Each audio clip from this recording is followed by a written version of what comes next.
From the first time I saw it, a Traxxas Mini XRT, I knew I had to have one. This chassis uses 10-scale running gear and extended length control arms for a nice wide stance. The body is nice looking, but that isn't what makes this fast. This is a ready-to-run outfit, so you get all the cool stuff. You get a TQI radio system that includes the Traxxas stability management. The Mini XRT goes really fast and handles just as quickly, so this is going to be a good feature to have. Traxxas also includes this 2S battery pack and a USB charger.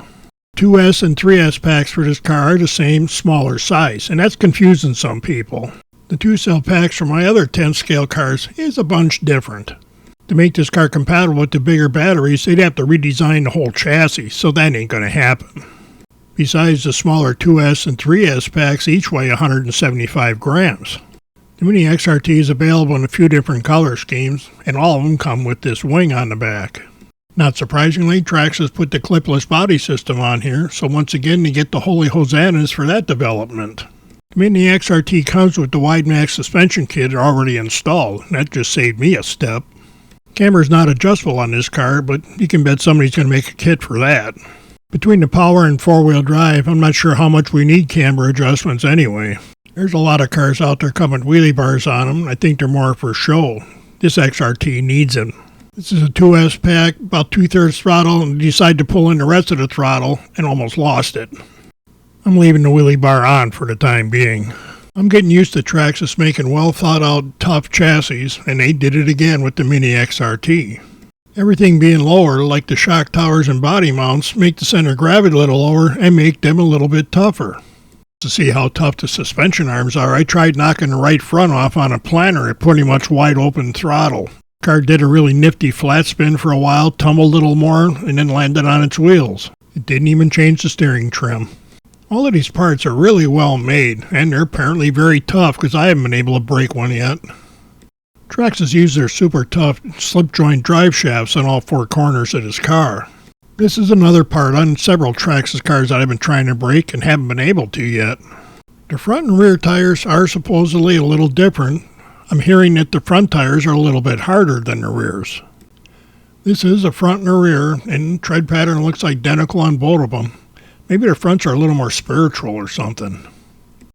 The bottom of the chassis is smooth and closed up, so there's nothing to snag on a rock and rip its guts out or nothing. Once again, Traxxas secures the batteries with their no pins, no tools hold down that anybody with any self-respect really likes. The receiver is tucked away in the middle of the car in a waterproof case. I've never had an issue with a Traxxas speed controller motor, and I don't see anything saying that that's going to change with this car. I've run the batteries down to hit the low voltage cutoff several times, and each time I checked them, there were between 28 and 29% of battery capacity left over. To me, that's perfect. The only problem I'm anticipating with the Mini XRT is getting all the power this motor makes to the ground. Traxxas developed this system of mounting the motor differently for each pinion size, so you get automatic gear mesh. Being able to change the gearing in this car is a big reason that I bought it, because I want to adapt it to my oval track in my backyard. This is the chart from the online manual that shows which positions you use for the different pinion tooth counts. I'll be showing that gear change when we start doing the setup for the oval track. With all the power available in this car, I expect we'll be trying a few different pinion sizes. To make the driveline smoother and more reliable, Traxxas included a center differential. This XRT's got a dozen battery packs through it on the dirt, and this is the first time I opened this up. The Metal Gear servo seems to have all the power and speed we need to control this car. If you're not already familiar with the Traxxas wireless link module, you need to read up on it and then buy one and install it in your radio. It makes adjusting a lot of things for the radio and the car a lot easier. I put the Mini XRT on the scales with a battery in it just to see how things were set up. As with the other Traxxas cars I've done this with, this one's balanced very well. Once we start running laps on the oval track, we might change this a little bit, but I doubt we'll make very many changes at all. Even when you think you're already going real fast, if you just jerk the trigger, it stands up on the wheelie bar. You gotta be careful with this thing. This is where I found out that panic stops aren't really a good thing. This is like a 150-foot speed run in my cul-de-sac, and I forgot about the brakes. This is another XRT tough test. This is about 135-foot acceleration uphill on 3S, and I forgot the brakes again. The XRT scraped up a little bit, but it's fine. Another little piece that fell off is the GPS unit. And this is what we got out of it in a cul-de-sac. There's a lot of talk on the internet about the heat buildup around the speed control and motor. And to be fair, it does appear that they ran into some heat problems late in the production process. I doubt the design spec called for the factory punching out this little square in the windshield before they leave the factory. Of course, for that air coming in to be effective, it has to get out. And it looks like getting air out isn't a big problem here.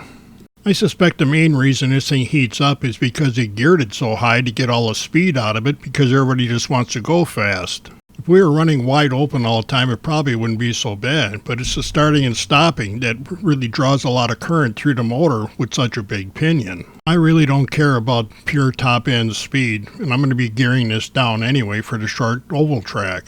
The speed control already has heat-sink fins, but they offer this aftermarket piece for the motor. I'm not sure I'll actually need this, but it'll look pretty cool, so I got one. A little extra cooling shouldn't hurt a thing. Stay tuned, because as soon as the rain lets up long enough, we're going to get this thing out and shoot some video of it on the track and run it around. And then I'll start making the changes to get it tuned in for the dirt track.